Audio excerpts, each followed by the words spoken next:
Alright, welcome to Man vs. Fishing. This is our first episode. This is where we're going to begin it all. I'm going to bring you along for the same journey. Join me or don't. It's all for fun. But today we're going to start the build on this kayak. This is an Emotion kayak, 11'8", almost 12 foot. And the goal is to get this thing set up. And today we're going to start with the motor mount and some other accessories that'll be coming tomorrow. So on this kayak we have Yakatrak rails here and here that let us mount accessories. So the plan was originally to make something that would go into these existing rod holders to mount the motor to, but because of the diameter of these holes, it's proving a little difficult to find something to stick in there, so we've gone to plan B. So here we have these bolts. These are toilet flange bolts. You can buy these at the local hardware store. I picked these up at Home Depot, a couple bucks, nothing too much. These will fit right down in the track. Then we're going to take this piece of aluminum stock. I've already laid out the distance from here to this other hole. Pre-drilled my holes. These are 5/16 holes.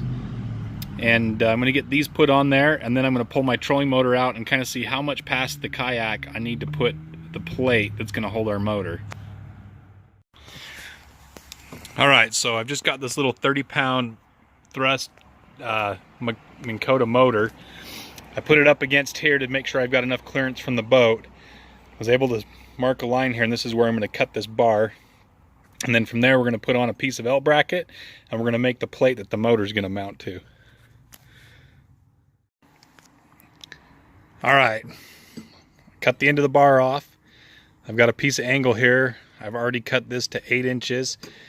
And now I'm going to work on getting some holes drilled all the way through the tube steel and the angle to hold this angle down. And then I'm going to drill some holes here in the back for the plate that I'm going to make here that'll bolt right down to this as well.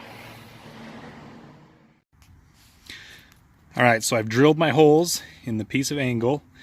I did them an inch in from each end, and then I matched at the back as well.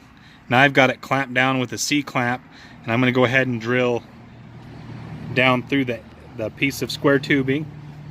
I centered my marks according to the square tubing so that the whole back's flush with each other back here, and then the angle iron sits proud out here in the front. So I'll go ahead and drill those holes now.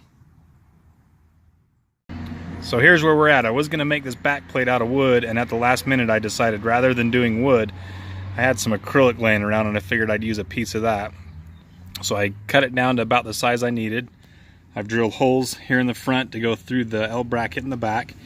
You can see I ended up drilling another set of holes to offset from these so I didn't weaken this acrylic. So when I bolt through this acrylic, I'll have plenty of room. And so now I just got to round up some hardware. And alright, so here it is. I've got the motor put on. I've still got to do some adjustment, make sure the prop's not going to hit the side of the boat. Ran some 1/4-inch bolts through here. I have 1/4-inch bolts through here. I did recess for the head of the bolt inside this acrylic on both sides here. I put a washer on the front here just to have a little bit more surface area bearing for this bolt. And then the bolt comes all the way through back here. And yeah, I did have a little issue here where the flange bolts were coming up. I've set a washer between the Yakatrak rails and here, and it was making it unstable. It was giving it a pivot point. So I took this back off, took the washers out of the middle so it sits flat now across this rail, and that added quite a bit to it. If I feel it's too weak, if I feel like there's too much movement in this down the road, maybe I'll put something on here and run some bracing to the back here and add a little bit some more support. But for now we're going to go from here and see how it does.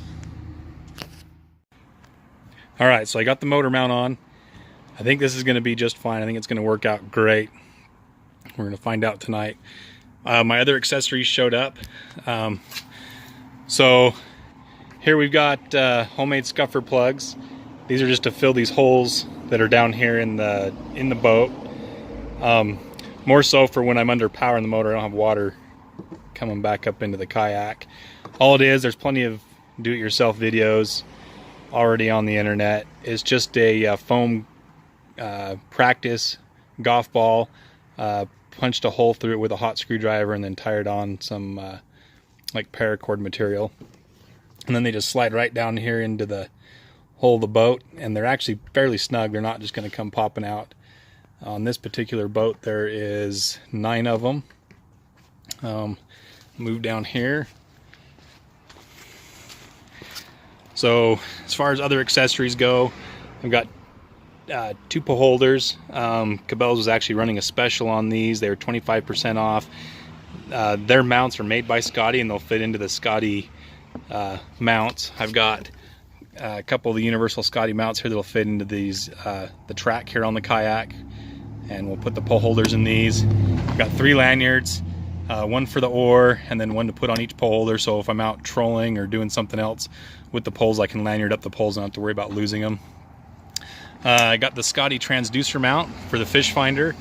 I went ahead and got it with the universal mount on top, and this will let me put in this base plate that I can mount the fish finder to. And then I went ahead, and the other piece here, I've already put my transducer on it. But I'm gonna go ahead and get these mounted up, and then I'll show you what it looks like. Okay, I got the mounts on. Scottie Quick Connect, Cabela's rod holder, lanyard, same on the other side. And there I've got the transducer mount up. Let's walk around here. So the one issue I did have is when I was mounting my transducer, the Scottie mount actually came with this other piece here, and when I put it on, it really didn't work out with my transducer connection. So I went down here, I drilled out, there was already a hole here in this base plate. I drilled it out a little bit bigger and ran a little bit longer 1/4 inch bolt through to mount to this arm. And the cool thing with this arm is all I have to do is loosen it up. I can bring the transducer up and I can swing it around, and now it's out of the way for pulling up on shore and loading the kayak. I'm going to go ahead now and I'm going to start working on some of the wiring for the kayak. For now, I'm just going to make it kind of temporary. I think at some point I'm going to end up making a battery compartment up here in the front of the hull. But for now, I'm just going to mount a smaller battery back up under here in the seat to run the fish finder, and then my trolling motor will sit back here behind the seat. And like I said, it's all temporary, just so we can get out on the water and kind of get a feel for how things are going to lay out. The cool thing is with the Scottie mounts, you just loosen them up, a couple twists, and then you can slide them anywhere you want out here on the boat. Same with the fish finder. If I don't like it here, I can always move it to wherever I need to, but I don't want to make any permanent wiring until I see how everything's going to lay out. So let me get that done. Alright, so we got the kayak on the water. Floats, that's a first thing. Got the fish finder going, got everything in place. Got the motor back here, easy to reach, seems to be operating okay. A little bit different with it being mounted on the side of the kayak, to just get the kayak to move and cooperate.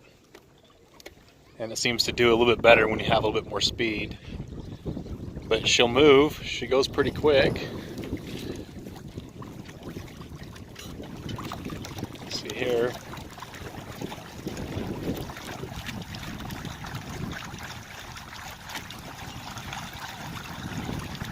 Just over 3 miles an hour, that won't be too bad. That should work out pretty good.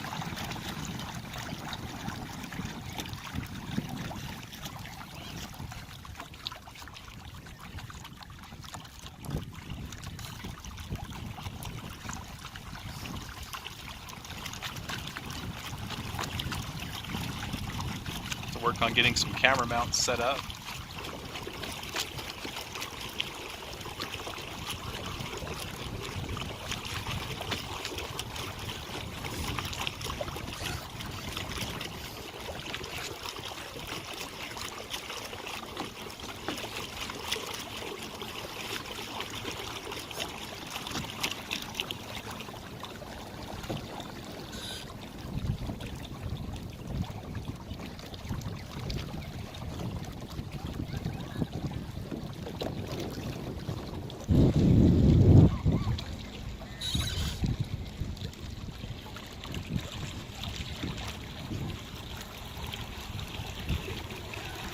fishing along this bank right here and see if we can pick up a white bass or two.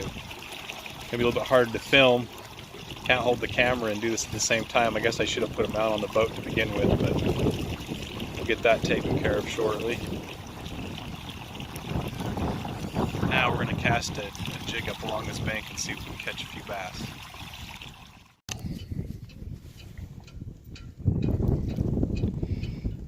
There we go, bass number 2 for the night.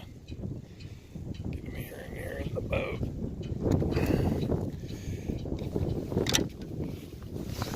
Let's see if we can get him unhooked. Here. Not bad little fish. Alright, send him back.